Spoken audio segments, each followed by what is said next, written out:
ہم اپنی سیاسی رنجش میں، تقسیم میں، ہم منافرت میں پھیلانے میں مصروف ہیں. ہم اپنے گھر کی لڑائی سے باہر نہیں نکلے. ایک وقت تھا کہ جب پاکستان، کیونکہ ایک ایٹمی طاقت ہے پوری اسلامی ممالک میں اور ہماری ایک پوزیشن ہے، ایک وقت ہوتا تھا کہ جب ہماری بات کو تسلیم کیا جاتا تھا عالمی سطح پر. اور آج ہماری بات تو کیا، ہماری آواز سننے کو کوئی تیار نہیں ہے.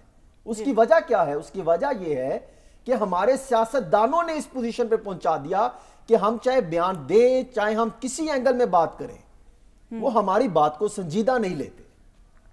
اور یہ وہ وقت ہے کہ تمام سیاستدانوں کو اس ایک پلیٹ فارم کو اکٹھا بنائیں اور پھر اس کو استعمال کرتے ہوئے اس نقطے پر اکٹھے ہوں کہ ہمیں فلسطین کے خلاف، فلسطین کے حق میں ایک ہو کر اسرائیلیوں کے خلاف جو ہے ہمیں میدان میں اسلامی ممالک کو اکٹھا ہونا پڑے گا. صاحب آپ کی جانب آؤں گی، کیا دیکھتے ہیں جس طرح سے امریکہ نے چین سے جو ہے وہ مدد اپیل کی ہے، تعاون کیا ہے، کیسے دیکھتے ہیں؟ کیا چین کو اس میں اہم کردار ادا کر سکتا ہے؟ دیکھیے، دنیا ایک یونیپولر ورلڈ تھی اب سے کچھ عرصہ پہلے تک، یعنی کہ اس کا دار و مدار، اس کے مڑنے کا طریقہ، اس کا ایکسس، ساری چیزیں امریکہ سے، واشنگٹن ڈی سی سے کنٹرول ہوتی تھیں. یہ ایک ایسا وقت تھا جب افغانستان کے اندر اگر امریکہ نے کہا کہ بربریت کر دی جائے تو کر دی گئی، اگر کہا گیا کہ عراق میں کر دی جائے تو کر دی گئی، اگر کہا گیا کہ سیریا میں، لبنان میں، کہیں پہ اور، تو یونائٹڈ نیشنز کی سیکیورٹی کاؤنسل کی ریزولوشنز بھی اسی طرح موو کیں، نیٹو بھی اسی طرح موو کیا، خواہ وہ یوکرین ہو، خواہ کہیں اور ہو. اور اسی پیریڈ کے اندر ہم نے دیکھا، خواہ کونڈلیسا رائس کا بیان ہو 2009 کا یا ہلری کلنٹن کا بیان ہو اس کے بعد کا، کہ بہت سے ممالک جن میں پاکستان بھی شامل ہے، ان کے اوپر ان کو یہ چوائس کرنے کی بڑی سمپل سی بات دی گئی کہ کیا آپ اس طرف ہیں یا اس طرف ہیں، ہمارے ساتھ ہیں یا ان کے ساتھ ہیں، فلاں کے ساتھ ہیں یا غیر کے ساتھ ہیں. تو اس طرح کی بات جس طرح امریکہ اب سے پہلے یا دنیا کی کچھ ممالک ان پرٹیکولر امریکہ اب سے پہلے کر سکتا تھا، میرا خیال ہے کہ اب آہستہ آہستہ اس بات کا سب لوگوں کو ادراک ہو گیا ہے کہ وہ یونیپولر ورلڈ ختم ہو گیا. اب ایک ایسی دنیا ہے جہاں پہ امریکہ افغانستان سے جا چکا ہے، شاید اپنی مرضی سے نہیں گیا، اپنی مرضی سے بھی گیا ہو تو اس کو کم از کم وہاں پہ ایک طریقے سے اس طرح کی جیت نہیں ہو سکی جس طرح کی اس نے اپنے انویژن کے وقت اینٹیسپیٹ کی تھی. جو یوکرین میں ہو رہا ہے وہ سب کے سامنے ہے، جو یہ انڈو پیسفک کے اندر ہو رہا ہے سب کے سامنے ہے، اور اب جو مڈل ایسٹ کے اندر ہو رہا ہے وہ بھی سب کے سامنے ہے. تو یہ بات کہ کوئی ایک پارٹی اکیلے اس مڈل ایسٹ کے ایونٹ کو ڈومینیٹ کر سکے گی تو میرا خیال ہے کہ یہ اب نہیں ہوگا. چین کو، روس کو، دیگر ممالک کو، مسلمان ممالک کو، جی سی سی کے کنٹریز کو، اور خاص طور پہ پاکستان کو، کیونکہ at the end of the day یہ ایک ملٹری فائٹ لگتی ہے، ایون دو اس کو ڈپلومیٹکلی ریزالو کرنا چاہیے، لیکن لگتا یہ ہے کہ دنیا کے کرتے دھرتوں نے یہ فیصلہ کر لیا ہے کہ ہم نے بات نہیں بم سے یہ مسئلہ سالو کرنا ہے. تو اگر بات بموں پہ آ گئی تو پاکستان کی بھی بہت زیادہ ضرورت ہوگی یا بہت زیادہ امپورٹنس ہوگی کہ کس طرح کا فیصلہ کرتا ہے. میرا خیال ہے کہ یہ جو بھی فیصلے ہوں ممالک اپنے انٹرسٹ میں کریں، اپنی قوموں کے انٹرسٹ میں کریں، ہم مسلمانوں کے انٹرسٹ میں کریں، لارجر ایریا کے انٹرسٹ میں کریں، کسی غیر ملک، کسی دوست ملک جو 7 سمندر پار ہے اس کے انٹرسٹ میں نہ کریں. دیکھیے، سب سے پہلے تو ہمیں کوشش کرنی چاہیے، اگر مجھے نہیں پتا کہ ہماری ڈپلومیٹک ریچ کہاں تک ہے، لیکن جہاں تک بھی ہماری ڈپلومیٹک ریچ ہے کوشش کرنی چاہیے کہ یہ کوئی امن سے، تفہیم سے یہ مسئلہ سالو ہو جائے.